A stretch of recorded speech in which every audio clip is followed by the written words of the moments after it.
Bharatiya Janata party के बाद अब कांग्रेस भी लोकसभा चुनाव की तैयारियों में जोरों शोरों से जुट गई है।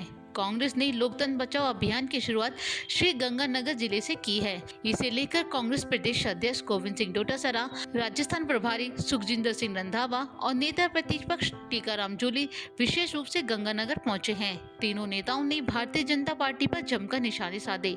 वहीं कार्यकर्ताओं को संबोधित करते हुए कांग्रेस प्रदेश अध्यक्ष गोविंद सिंह डोटासरा ने कहा, श्री गंगानगर के आगे श्री लगा है, इसलिए इस अभियान की शुरुआत श्री गंगानगर से की जा रही है।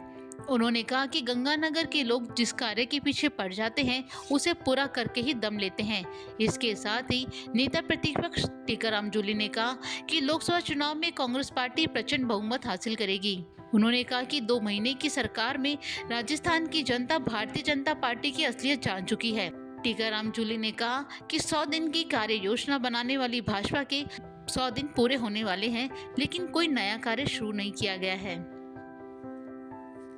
मीडिया के माध्यम से पूछना चाहूँगा, 10 बजट ये पेश कर चुके हैं। जो वादे इन्होंने किए थे, 100 दिन में काला धन लाने का, 2 करोड़ युवाओं के रोजगार हर साल देने का, डॉलर रुपया बराबर करने का, महंगाई कम करने का, डीजल पेट्रोल रसोई गैस सस्ती करने का, वो सारी चीज़ें कहीं नज़र नहीं आ रही हैं। और ये बजट सिर्फ 10 साल से सत्ता में है।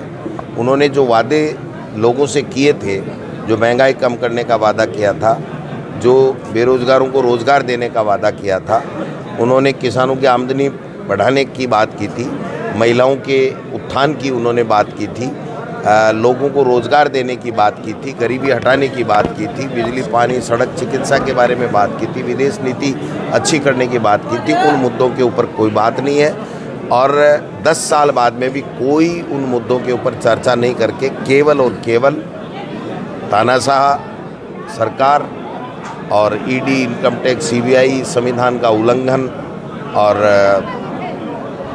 जिस प्रकार से डर का माहौल बना करके और देश में सत्ता में काबिज रह रहे हिंदू मुसलमान करके धर्म के आधार के ऊपर लोगों को लड़ा करके ये बातें कर रहे हैं। विधानसभा चुनाव हारे थे, कांग्रेस में रहकर कांग्रेस के अगेंस्ट चलते हैं।